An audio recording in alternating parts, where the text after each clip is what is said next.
Finally আমার doctor দেখানো ডান।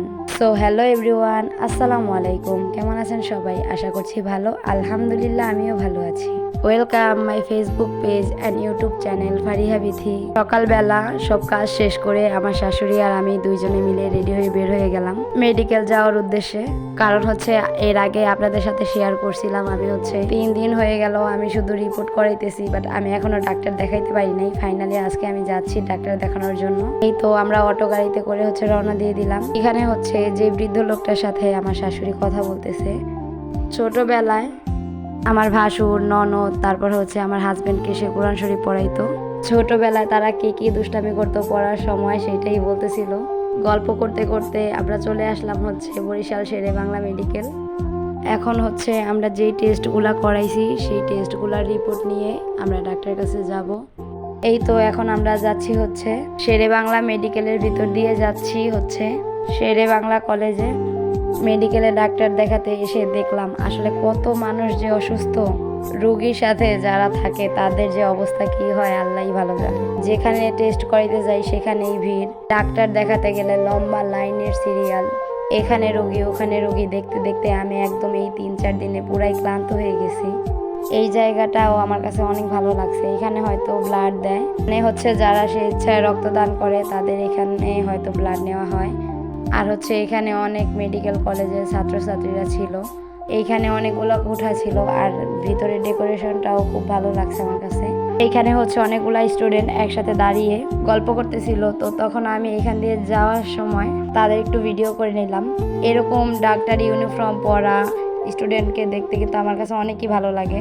যাই হোক, কেউ আবার উল্টাপাল্টা মনে কিছু করেন না, কারণ হচ্ছে এখন সোশ্যাল মিডিয়াতে যা দেখতেছি ডাক্তারের ইউনিফর্ম নিয়ে ডাক্তার ভাইরাল হয়ে যাইতেছে। ভুয়া ডাক্তার দিয়ে হচ্ছে মেডিকেলে এরকম ভুয়া ডাক্তার থাকতেছে। এই তো এখন হচ্ছে আমি কথা বলতে বলতে মেডিকেল কলেজের ভিতরে চলে আসলাম। এখন হচ্ছে আমি তো সিঁড়ি দিয়ে উঠে উপরে যাচ্ছি আমার রিপোর্ট আনার জন্য। এই উপরে হচ্ছে অনেকগুলো রুম আছে, এখানে অনেক স্টুডেন্টরা ক্লাস করে। তো সেগুলাই আমি ভিডিও করে আপনাদেরকে দেখাইতেছি। কারণ হচ্ছে এখানে অনেকেই গেছে আবার অনেকেই যায় নাই। এই তো এখানে ক্লাস চলতেছিল, তো আমি জানালা দিয়ে একটু ভিডিও করলাম। কারণ হচ্ছে এখন তারা ক্লাস করতেছে, এই সময় যদি আমি দরজা দিয়ে ভিডিওটা করতাম কে কি মাইন্ড করতে পারে, তাই জন্য হচ্ছে আপনাদেরকে দেখানোর জন্য আমি একটু জানালা দিয়ে ভিডিও করে নিলাম। তেমন কিছুই না, আমার ভালো লাগাটা শেয়ার করলাম একটু আপনাদের সাথে। তারপর হচ্ছে আমার রিপোর্টটা নিয়ে এখন আমি যাচ্ছি ডাক্তার দেখাবো, তাই জন্য। এই তো এখন হচ্ছে আমরা মেডিকেল কলেজ থেকে বের হয়ে গেলাম। একটা লম্বা সময় ধরে আমি হচ্ছে সিরিয়ালে দাঁড়িয়ে তারপরে ডাক্তার দেখাইলাম। এই তো ডাক্তার দেখানো শেষ করে এখন হচ্ছে আমি বাইরে বের হয়ে গেলাম। আমার রিপোর্ট মোটামুটি নর্মাল আসছে। যাই হোক, আল্লাহ ভরসা আমি সুস্থ হয়ে যাব। সবাই আমার জন্য দোয়া করবেন, আল্লাহ যেন আমাকে সুস্থতা দান করে। আমিও সবার জন্য দোয়া করি, সবাই ভালো থাকেন সুস্থ থাকেন। বাইরে বের হওয়ার পর ভাবতেছি হচ্ছে 2টা পাখা কিনবো। ফেসবুক খুললেই ভাইরে ভাই দেখি সবাই শুধু এসি কিনে। আমি এসি কিনতে পারি নাই, তাতে কি হয়েছে? হাত পাখা তো কিনতেই পারি, তাই না? যাই হোক, একটু মজা করতেছিলাম। যে যার টাকায় যা খুশি তাই করতে পারে, তাতে আমার কিছুই না। যার যার ভালো লাগা সে শেয়ার করে।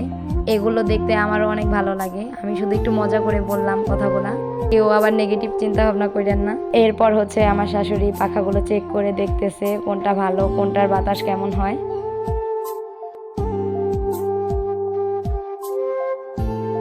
বেছে হচ্ছে আমরা 2টা পাখা সিলেক্ট করলাম। 2টা পাখা হচ্ছে আমাদের কাছ থেকে 50 টাকা নিয়েছিল। গরমের আরাম পাখা কিনে হচ্ছে এখন আমরা বাসায় চলে আসতেছি। আজকের ভিডিওটা এই পর্যন্তই, দেখা হবে নতুন কোনো ভিডিওতে। ততক্ষণ পর্যন্ত সবাই ভালো থাকবেন। Thank you so much, love you all, আল্লাহ হাফেজ।